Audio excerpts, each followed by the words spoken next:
Assalamualaikum warahmatullahi wabarakatuh. Alhamdulillahirabbil alamin. Alhamdulillah hamdan yuwafi ni'amahu wa yukafi mazidah. Ya Rabbana lakal hamdu kama yanbaghi li jalali wajhikal karim wa 'azimi sultanik. Allahumma shalli wa sallim wa barik wa karim wa 'azim 'ala man arsalahu rahmatan lil 'alamin wa bushra lil mu'minin nabiyina Muhammadin wa 'ala alihi wa ashabihi ajma'in. Qala Allah Ta'ala fil Qur'anil Karim wa asdaqal qa'ilin. A'udzu billahi minasyaitonir rajim. Ya ayyuhalladzina amanu kulu min thayyibati ma razaqnakum washkuru lillahi in kuntum iyyahu ta'budun. Wa qala ta'ala aidan ya ayyuhan nas kulu mimma fil ardi halalan thayyiban wa la tattabi'u khutuwati syaitan innahu lakum 'aduwwun mubin. Wa qala nabiyuna Muhammadun sallallahu alaihi wasallam innallaha thayyibun la yaqbalu illa thayyiban. Wa qala sallallahu alaihi wasallam aidan kullu lahmin nabata min sahtin fannaru awla bihi. Sadaqallahu alaihi wa sadaqan nabiyuna al-karim wa nahnu ala dhalika minasyaitonir walhamdulillahi rabbil alamin. Segenap puji syukur kepada Allah Subhanahu wa taala senantiasa kita panjatkan atas berbagai limpahan karunia, rahmat dan kasih yang Allah berikan kepada kita semua. Kita terlahir dalam keadaan sebagai seorang muslim, kemudian pula memberikan kesehatan dan kekuatan, dan mudah-mudahan kesehatan yang diberikan Allah kepada kita bisa kita gunakan untuk hal-hal yang bermanfaat, yang menambah amal saleh, semakin mendekatkan diri kita kepada Allah, terutama mengerjakan apa yang Allah perintahkan dan menjauhi apa yang dilarang. Tidak ada kebahagiaan yang lebih utama, kemuliaan yang lebih tinggi pangkatnya melebihi ketika kita taat kepada perintah Allah dan mendapatkan ridhonya. Dan tidak ada kehinaan yang lebih rendah melebihi ketika seseorang mengerjakan maksiat, melakukan dosa dan mendapatkan murka dari Allah Subhanahu wa taala. Kemudian tidak lupa salat dan salam kita aturkan pula kepada panutan kita Nabi Muhammad sallallahu alaihi wasallam yang senantiasa kita contoh dan kita teladani akhlakul karimah yang beliau tuntunkan kepada kita untuk bekal kita dalam kehidupan dunia ini, dipermudah langkah kita dalam menghadapi berbagai macam tantangan dan rintangan, dan dimudahkan pula oleh Allah ketika nanti berurusan dengan urusan akhirat. Maka teladan utama dan terbaik kita adalah Nabi Muhammad sallallahu alaihi wasallam. Bapak-bapak dan ibu-ibu yang berbahagia, jamaah salat maghrib yang berahmati dan insyaallah dimuliakan oleh Allah Subhanahu wa taala. Ada perumpamaan yang sangat cantik, yang sangat indah yang diungkapkan oleh Rasulullah sallallahu alaihi wasallam menggambarkan tentang keistimewaan orang yang beriman. Kata Nabi, masalul mukmin masalun nahlah. Perumpamaan seorang yang beriman itu bagaikan seekor lebah. Nabi umpamakan, Nabi samakan kita, Nabi kiaskan untuk menunjukkan keunggulan orang yang beriman dibandingkan yang lain dari sekian banyak makhluk yang Allah ciptakan.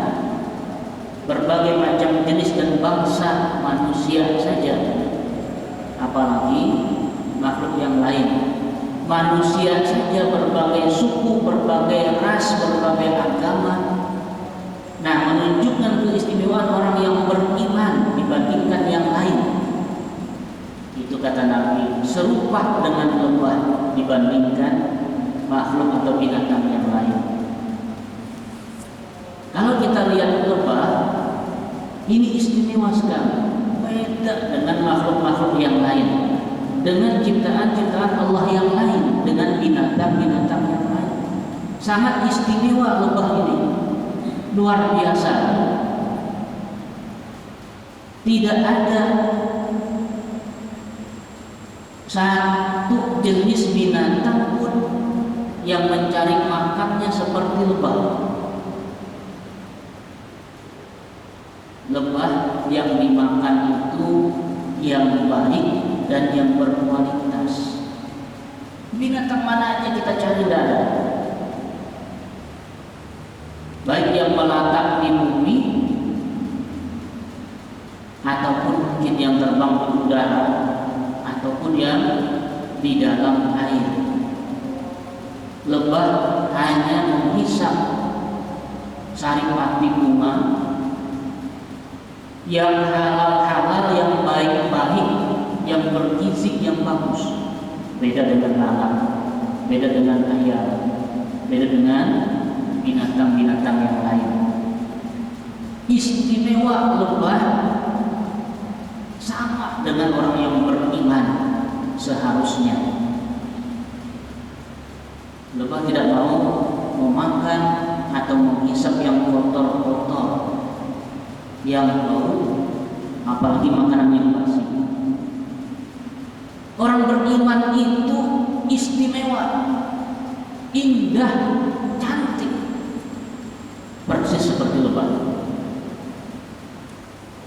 Tidak makan yang sembarangan, halal dan thayyibah, halal prioritas utama, kemudian thayyib yang kedua. Ada orang Islam yang sembarangan makannya, ini belum sampai ke derajat orang beriman. Beda antara Islam dengan iman, antara muslim dengan mukmin. Makanya kata Nabi, masalul mukmin, perumpamaan orang yang beriman, bukan perumpamaan orang yang Islam. Nabi bedakan antara yang Islam dengan yang iman. Ya, iman ini lebih tinggi daripada hanya Islam. Kalau mengucap 2 kalimat syahadat, muslim. Terlahir dari keturunan yang Islam, muslim. Nah, tapi sudah termasuk yang taat atau belum? Belum tentu. Termasuk yang istiqomah atau tidak? Yang konsisten dengan aturan agama atau tidak? Makanannya asal makan, nang penting balut kenyang, nang penting dapat duit, kada peduli halal dan haram. Ini bukan orang yang beriman. Ada berpilih-pilih, asal ada kelebihan. Ini riba kah ada? Nang haram dikalih, Pak Ustaz ini cari ini. Apalagi nang halal. Nah, ini adalah pemikiran yang keliru, yang salah kaprah. Masih banyak yang halal. Selama masih ada yang halal, tidak boleh lari kepada yang haram. Ada saat-saat yang kondisi mendesak, kondisi yang memang darurat, dan kalau kita tidak makan, misalnya kelaparan, nyawa di ujung tanduk, istilah peribahasa sekolah, nyawa di ujung tanduk. 2 hari 3 hari kada makan sudah menggetar-getar, cari nang halal kada ketemu. Ayam hutan kada ada, pokoknya buah-buahan kada ada, makan daun-daunan takut racun. yang lain kadada, sementara kita sudah lapar beberapa hari mencari. Dalam kondisi terdesak, kondisi terjepit dan terpaksa ini, dibolehkan kita memakan yang haram. Itu darurat namanya. Diharamkan kepada orang yang beriman babi, darah, bangkai darah babi, apalagi binatang yang tercekik, yang matinya tidak disembelih kecuali yang terpaksa, kecuali darurat, dalam artian hanya sekedar menyambung hidup dan bisa menegakkan tulang sulbi untuk beraktivitas berjalan, melanjutkan perjalanan. Tangkap ular, dibunuh, dibakar, misalnya dipanggang atau apa, sudah makan, lanjutkan perjalanan. Sepertinya nyaman lagi ular kan, bawa aja dengan sambil pustok, boleh. Kita makan daging babi umpamanya kita, misalnya rasain nyaman, nah itu semuanya sampai lumayan di 3 hari berikutnya kan boleh. Saat itu aja makan daging babi, kalau sudah bisa kuat tulang sulbi untuk berjalan, nanti kan tinggalkan sisanya. Ada boleh membawa stok dasar besok hari. Nah ini caranya terpaksa. Ada lagi binatang yang lain, nah ada lagi buah-buahan. Kalau selama masih ada, no way. Ada boleh, haram hukumnya. Itu tuntunan agama untuk orang yang beriman. Selama gawian masih ada yang halal, kada boleh yang haram, kada boleh mencuri, kada boleh riba, kada boleh korupsi. Nah halal masih banyak. Kada boleh sogok menyogok. Selama masih banyak yang halal, ayam halal, daging halal, iwak halal, sayuran halal, kada boleh yang haram, meskipun alasannya untuk berobat. Apa misalnya darah ular, apakah ular kobra, ular apa, alasannya apa, menimbulkan alergi. Ada juga yang minum mungkin ada biji sedikit, minum bayu kambing, air kecil. Biasa apa yang membuat diabetes kan? Menyembuhkan diabetes ya dengan minum air kencing. Air kencingnya najis dalam agama kita. Nah masalah kandungan itu belum diginikan, belum terbukti secara medis. Betul kan itu meningkatkan? Najisnya sudah jelas, haram minum najis. Agama melarang berobat dengan sesuatu yang haram. Likul lidain dawaun, setiap penyakit itu pasti ada obatnya. Idza asabatil da'ud dawa barikat biiznillah. Apabila penyakit ini sesuai dengan obatnya, ketemu obatnya, insyaallah akan sembuh. Berobatlah kamu, jangan berobat dengan yang haram. Kita disuruh berobat, berikhtiar. Kita disuruh berusaha nabi. Jangan dari pasrah aja. Tapi jangan berobat dengan yang haram. Allah tidak memberikan kesembuhan pada sesuatu yang haram. Barangkali sembuh mungkin dengan meminum air kencing dari minum baju kambing, sembuh diabetesnya. Barangkali, wallahu a'lam. Tapi penyakit yang lain akan timbul dari meminum najis atau yang haram. Mungkin alerginya sembuh, tapi begitu minum darah ular. Nah, tapi habis itu muncul penyakit yang lain. Tidak tahu apa. Apakah karena malamnya ular? Misalnya mendesis-desis misalnya. Sesuatu yang diharamkan itu mesti ada dampak negatifnya. Diharamkan makan binatang buas supaya jangan terkontaminasi kita dengan kepuasan binatang itu. Kalau makan binatang buas, nah kadang makan binatang buas saja manusia ini bisa buas. Makanan ayam, aja, uap, daging sapi, binatang ternak kan ada yang buas. itu aja bisa buas, apalagi kalau makanan luar mau buas-buas. Binatang jinak aja orangnya bisa buas. Kenapa? Karena hawa nafsu dan bisikan setan. Bapak Ibu yang berbahagia, yang menghormati dan insyaallah Allah Subhanahu wa taala. Maka orang yang beriman itu nanti bagaikan seekor lebah. Masalul mukmin masalun nahlah. Perumpamaan orang yang beriman itu seperti seekor lebah.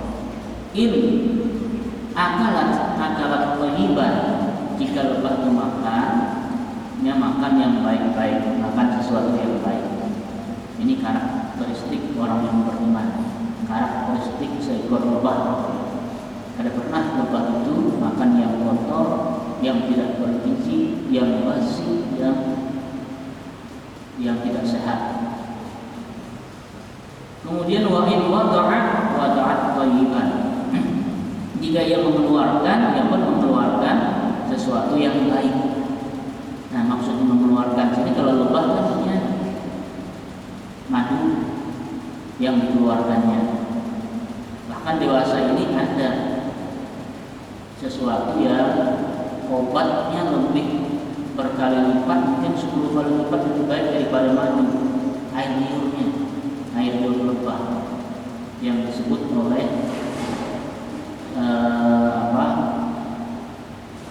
dunia medis itu propolis. Ya, tetes-tetesan aja, tetes, 2 tetes, kalau minum mungkin paling banyak 5 tetes rutin, luar biasa. Untuk kesembuhan itu dibandingkan madu yang kita minum sesendok 2 sendok itu. Ya, tetes aja 10 kali lipat lebih daripada madunya. Itu dari lebah juga, air liur lebah. Nah, kalau air liur kita itu jadi obat apa? Tapi doa orang mukmin bisa jadi kalau orang beriman itu mengatakan yang baik-baik, tidak pernah berbohong, gawiannya hanya baca Quran, hanya memberikan nasihat. Ini biasanya kiai ini sih hanya bisa bernasihat, berceramah, ngaji, zikir, kadada sumpah serapah, kadada adu domba, kadada dusta. Jadi nang sidin mengucapkan ini makbul mustajab. Sidin berdoa, mungkin ditiup sidin, hanya yang sidin baca itu Fatihah aja. Ternyata subhanallah memberikan daya kesembuhan. Bukan Fatihahnya yang luar biasa. Nah, tapi dari mulut orang yang beriman, yang terjaga daripada dosa, yang hanya zikir, baca Quran, memuji Allah, ternyata juga luar biasa. Dengan lebah tadi, air liur lebah adalah bernilai obat, yaitu yang disebut dengan propolis. Apabila dia mengeluarkan sesuatu yang baik. Nah, kalau orang yang beriman secara umum itu mengeluarkan yang baik ini, kata-kata kitanya harus kata-kata yang baik. Man kana yu'minu billahi wal yawmil akhir falyaqul khairan aw liyasmut. Siapa yang beriman kepada Allah dan hari akhir, dikaitkan nanti ucapan kita ini dengan iman kepada Allah dan hari akhir. Kaitannya dengan orang beriman. Kalau orang yang beriman, kaitannya dengan keimanan, mulutnya terjaga. Falyaqul khairan aw liyasmut. Hendaklah dia mengatakan yang baik-baik atau diam. Kalau dia pandir yang baik. Kalau kata Allah mandir yang baik, ya.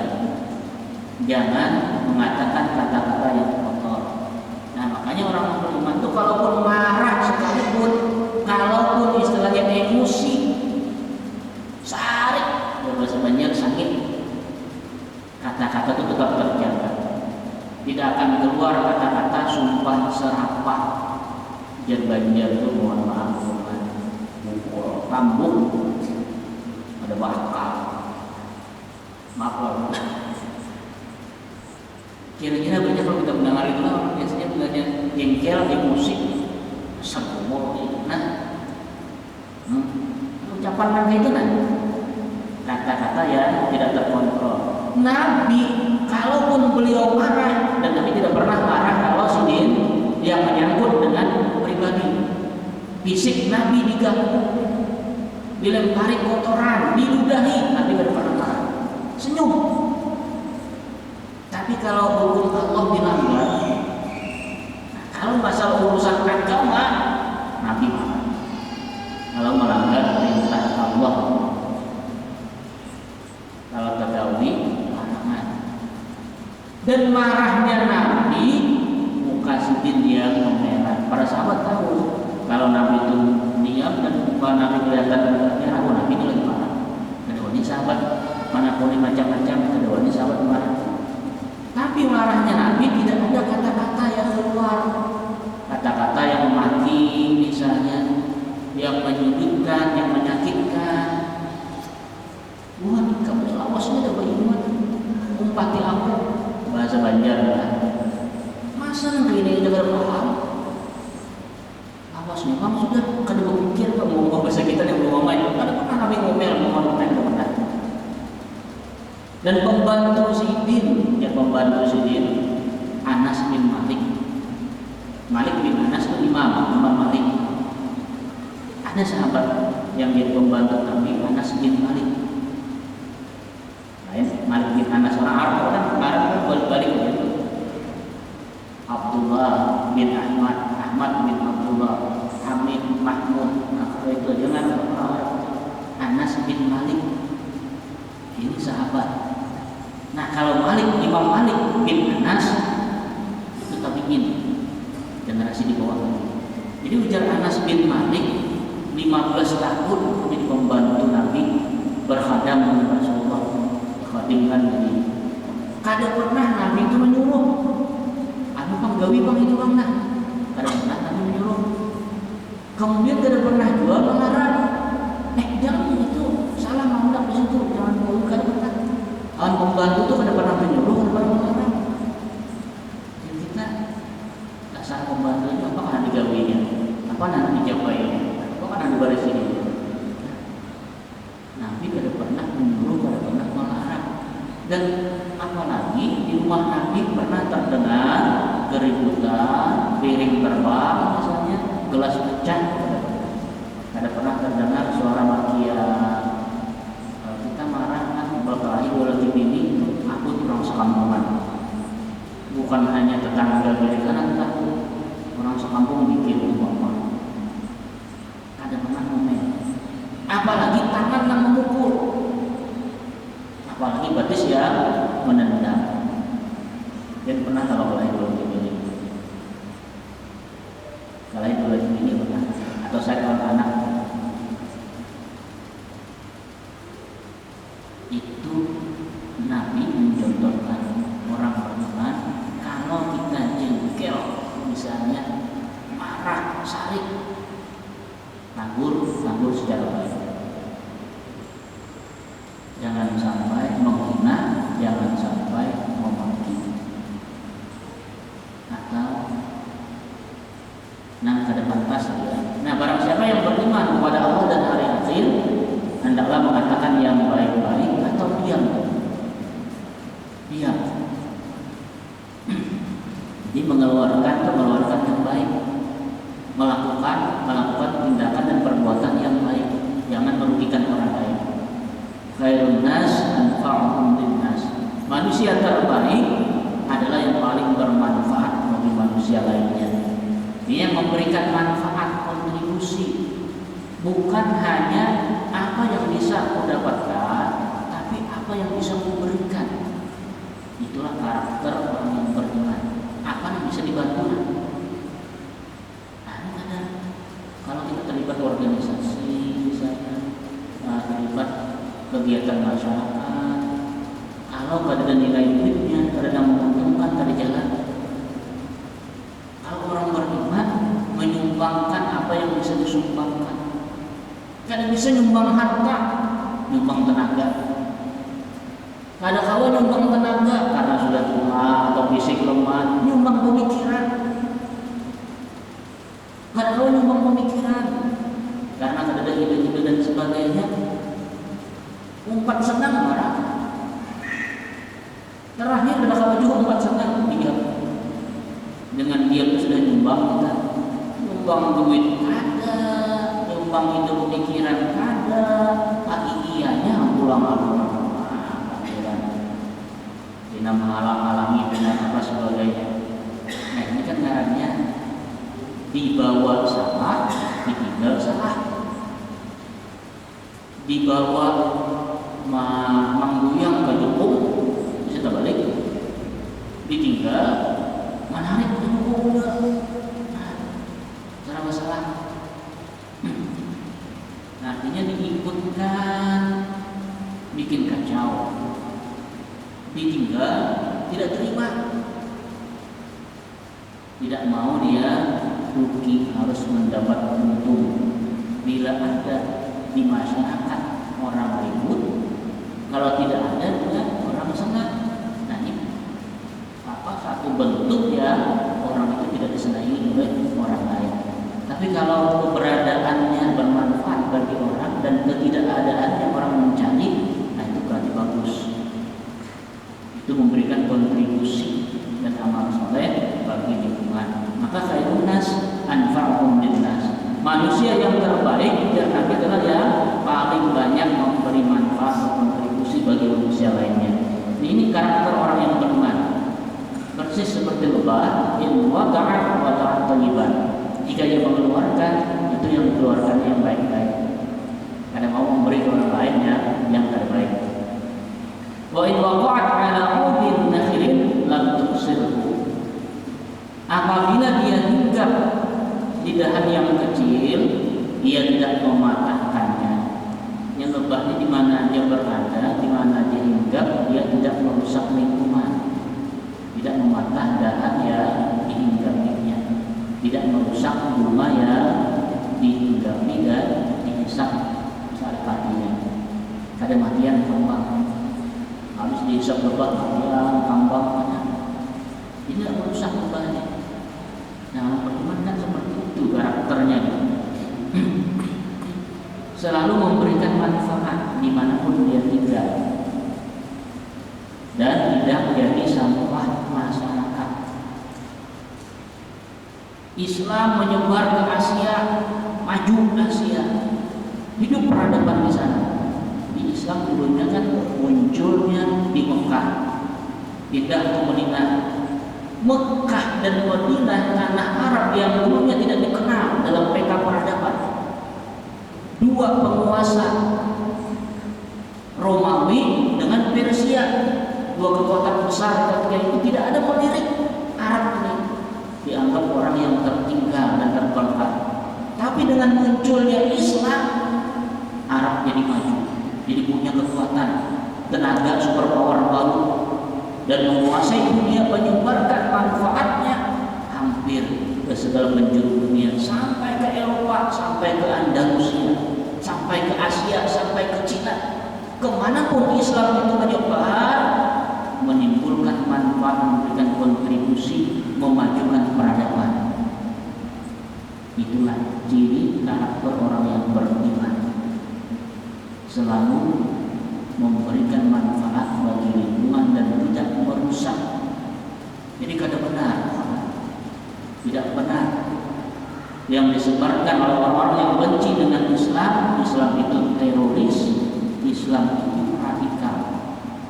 Mereka tuh khawatir agama Eropa itu ditinggalkan oleh masyarakat Eropa, dan terlihat Inggris, Perancis, Jerman orang berbondong-bondong memeluk Islam di sana. Amerika, Inggris, Perancis, pesatnya Islam di sana mengkhawatirkan mereka. Dari dulu Islam ini selalu dimusuhi, dari mulai muncul di kalangan orang-orang Arab sendiri. Orang-orang Quraisy yang berusaha menghalang-halangi dan memadamkan cahaya Islam. Yuriduna yutfi'u nurallahi bi afwahihim wallahu yutimmu nurahu walau dengan mulut mereka, dengan propaganda mereka, bahkan dengan tenaga dan uang mereka. Tetapi Allah akan menyempurnakan cahayanya atau agamanya, walaupun orang-orang kafir itu tidak, atau orang kafir itu benci, tidak senang. Kejadian tabrakan pesawat di gedung menara kembarnya Amerika, WTC kan, tahun berapa itu? 2011 kan, 11 September 2011 kalau pada salah ingat ya. 2011 hanya jalan 2001 ya, 2011 Pak, tetap ya. Islam yang disebutkan, Islam yang dikambing hitamkan. Tapi apa yang terjadi di Barat? Malah mereka semakin mempelajari Islam, mereka pelajari Islam, mereka kaji, ternyata mereka menemukan kebenaran. Dan dengan itulah kesadarannya mereka memeluk Islam. Maka orang Islam harus pede sebagai seorang Muslim, kita harus bangga.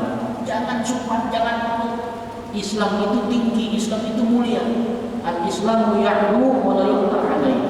Islam itu tinggi, yang lebih mulia. Tidak ada satu ajaran konsep apapun di muka bumi ini yang lebih tinggi dan mulia melebihi agama Islam. Sebagai seorang Muslim kita harus bangga.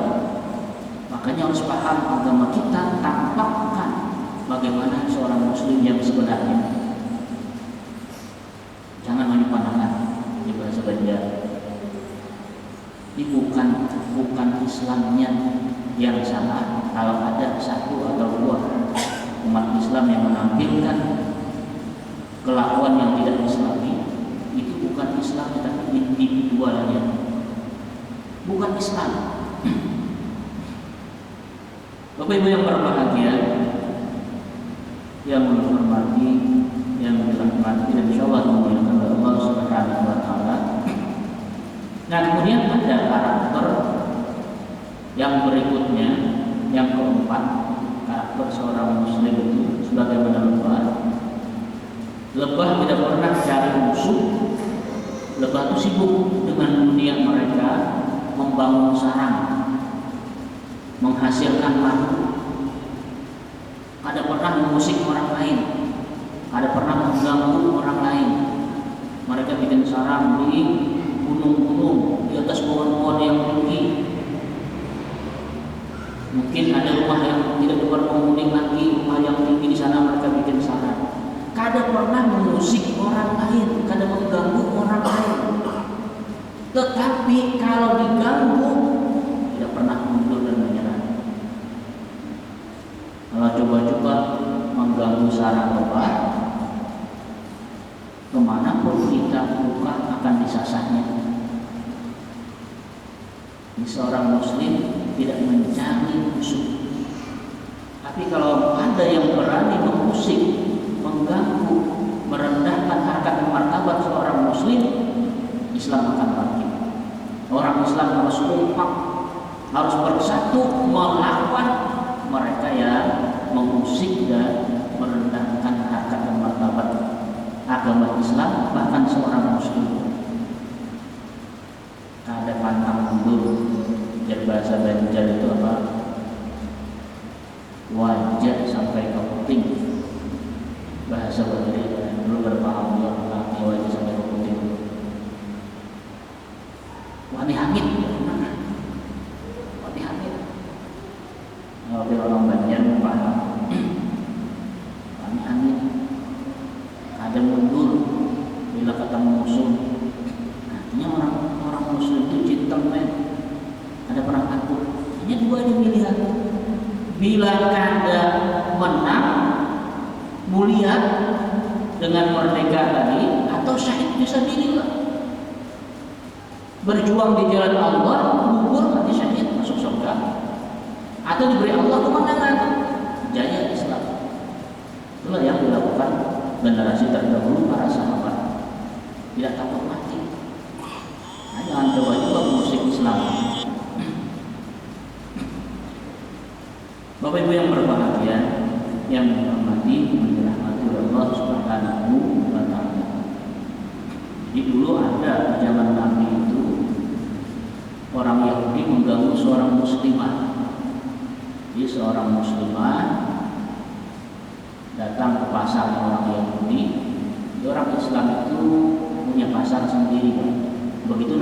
balik ke Madinah, dilihat Nabi, orang Yahudi punya pasar. Nabi kan mau Pak, kalau orang Islam ini ikut di pasar orang Yahudi yang akan beruntung. Ekonomi dari umat Islam keluar, tapi pasarnya punya Yahudi, berputar di kalangan Yahudi. Nabi tidak mau melihat orang Yahudi punya pasar, orang Islam bikin pasar sendiri. Nah, itu Nabi Rasulullah itu cerdas. Jadi Madinah beliau bikin pasar sendiri, pasar orang Islam. Nah, tapi ada hal-hal tertentu yang umat Islam belum ada ahlinya, seperti misalnya dalam hal masalah perhiasan emas dan sebagainya ketika itu.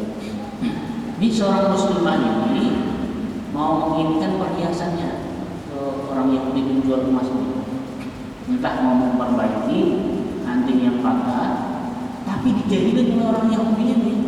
Kerudungnya tapi diikat di kursi, pas begitu berdiri kelihatan aurat, entah terlepas kerudung dan sebagainya. Berteriak orang muslimah ini, dia seorang perempuan muslimah teriak minta tolong. Ada orang Islam yang lain kebetulan juga lewat di pasar Yahudi ini, ditolongnya, dibelanya, ditamparnya, dibunuhnya orang Yahudi yang menjahil ini. Penjual emas ini dibunuh. Nah, oleh orang Yahudi karena ini disarang Yahudi, dipukuli pula orang Islam tadi, matinya pula.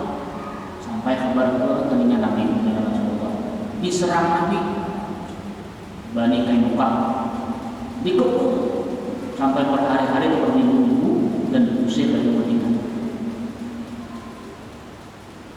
Sangat tinggi kecemburuan Rasulullah dengan mereka yang mengganggu seorang muslimah, apalagi membunuh seorang muslim.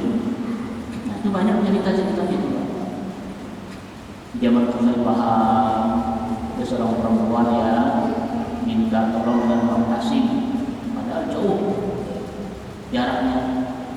Tapi begitu sampai ke telinga Khalifah Tasik ini, seorang muslimah yang minta tolong, yang dizalimi, itu berat. Kerahkan pasukan, selamatkan saudara kita sana. Itu waktu Islam jaya, Islam punya izah, Islam punya kekuatan. Bapak Ibu yang berbahagia, yang dirahmati dan insyaallah dimuliakan Allah Subhanahu wa taala. Kembali ke permasalahan yang pertama. Ini tentang pentingnya makanan yang halal. Di orang yang beriman itu seperti lebah. Karakteristik yang pertama, ciri yang pertama adalah lebah itu apabila makan makanan baik-baik. Nah, orang yang beriman, ya ayyuhalladzina amanu kulu min thayyibati ma razaqnakum washkuru lillahi in kuntum iyyahu ta'budun. Hai orang yang beriman, makanlah yang baik-baik yang Allah jadikan di muka bumi, yang telah Allah karuniakan di muka bumi. Dan bersyukurlah kepada Allah jika benar-benar kepadanya kamu menyembah. Al-Baqarah ayat 172. Kalau di dalam Al-Baqarah 168 itu umum ayatnya. Ya ayyuhan nas kulu mimma fil ardi halalan thayyiban. Jadi seluruh manusia disuruh oleh Allah, terutama bagi orang beriman, untuk makan yang halal dan yang baik. Kenapa? Nah, karena untuk kesehatan. Untuk kesehatan orang beriman, apalagi ada hubungannya dengan ibadah dan doa. Wala tattabi'u khutuwati syaitan, dan janganlah kamu mengikuti langkah-langkah syaitan dalam makan dan minum. Innahu lakum aduwwun mubin. Karena sesungguhnya syaitan itu adalah musuhmu yang nyata. Makan yang halal dan yang baik. Jadi selain yang halal, perhatikan juga ya yang bergizi, yang berkualitas. Apalagi kita sekarang ini, yang halal ini utama, prioritas. Nah, tapi itu masih belum cukup. Kalau kita ada perhatikan juga ya, yang bergizi. yang bermanfaat. Yang halal aja itu sudah merusak. Kalau orang pada perhatikan yang halal, yang penting itu asal makan, yang penting asal berdamai, yang penting asal duit. Riba bahaya dunia akhirat. Kalau ada usaha kita mengandung penghasilan kita mengandung riba, apalagi pegawai, jadi bosnya misalnya, jadi pimpinannya. Kalau yang haram, ada satu riwayat sahabat yang bernama Sa'ad bin Abi Waqqas, salah seorang sahabat pertama, sahabat luar biasa. Ada pula yang menginginkan bahwasanya sahabat Sa'ad inilah yang sendiri sampai ke Cina, menyebarkan Islam di Cina. Kalau ini kuburan sendiri di Cina. Ini keistimewaan sahabat Nabi Sa'ad bin Abi Waqqas ini, sidin itu mustajab doa. Dan setiap tembakan panah sidin itu kena. Ini bidik orangnya. Dulu kan senjatanya panah. Setiap sidin menembak itu pasti kena. Itu tembakan sidin. Nah, doa sidin itu mustajab. Sebelum itu sidin pernah datang kepada Nabi, ya Rasul, bagaimana caranya doakan saya, kalau bahasa kita doakan fakulun ya Rasul, supaya menjadi orang pengabulan doa, mustajab doanya. Ujar Nabi gampang, aktif mat'amaka takun mustajabat dakwah. Aktif mat'amaka, perbaiki sumber makanmu, maka akan menjadi orang yang mustajab doa di sisi Allah. Ini bukan pola makan. Kalau kita penyakit mah misalnya, itu kan dokter berarti pola makan Pak, jaga pola makan, jaga juga makanan yang dimakannya jangan sampai yang menimbulkan undang mah. Nah, tapi kalau yang berhubungan dengan agama, itu yang diperhatikan bukan pola makan, bukan jenis makanan, tapi unsur halal haram, sumber makannya. Aktif mat'amaka, perbaiki sumber makanmu, takut mustajabat dakwah, maka engkau akan menjadi orang yang mustajab doa.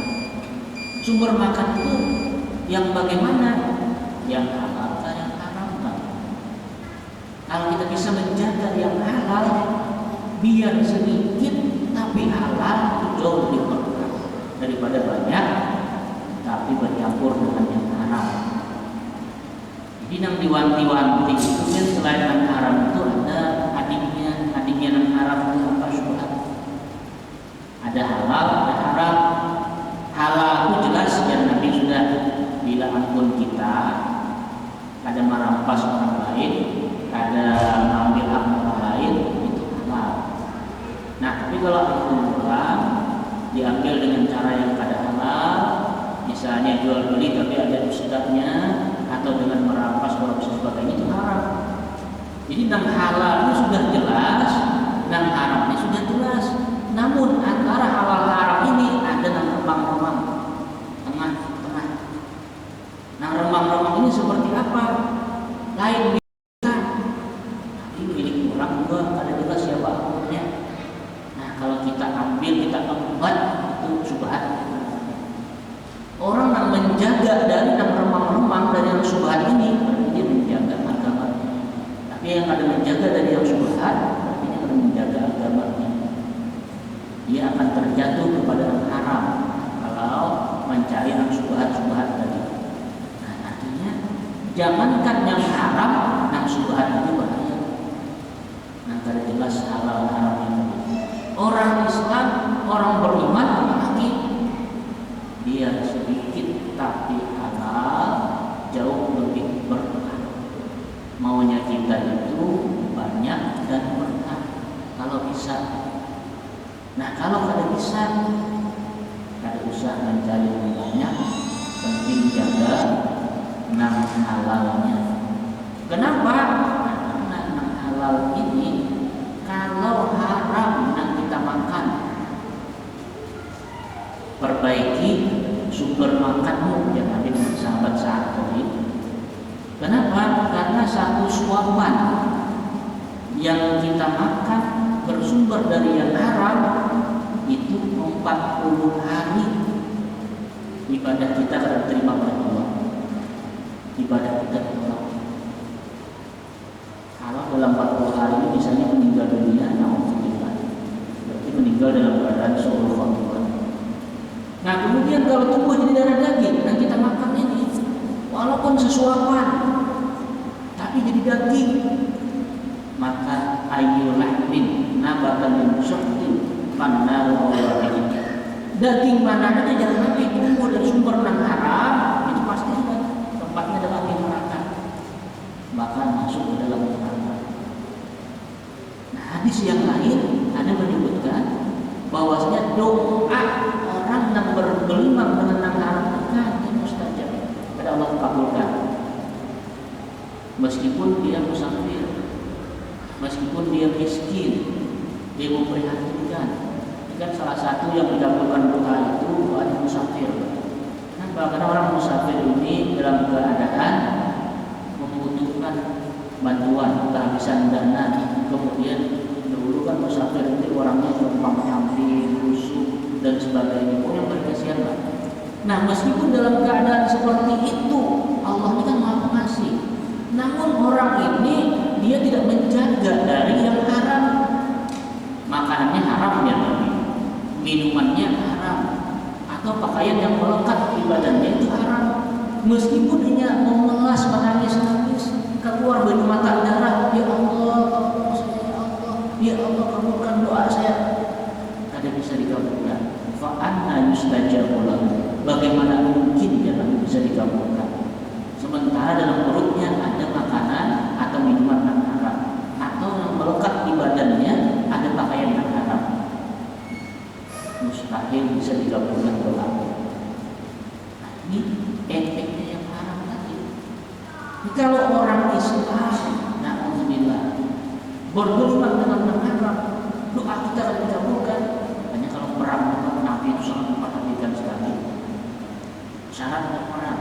Dulu Muhammad Al-Fatih itu bisa menaklukkan Konstantinopel itu, anak buah itu semuanya dijaga, jangan ada yang menggawi dosa. 5 waktu berjamaah bertahan, jangan ketinggalan sholat tahajud, ada boleh berbuat maksiat, apalagi makan haram. Kenapa? Doa kada kabul. Kalau doa kada kabul, datang pertolongan. Nah, kalau Islam mau jaya, mau maju, harus bersih lahir dan batin. Kalau kita hendak bagus, hendak bahagia dengan akhirat, selalu dapat pertolongan dari Allah. Jaga makanan dan minuman kita dari yang haram, jangan sampai nanti kasih kepada anak ini dan dari hasil yang haram. Ini barangkali yang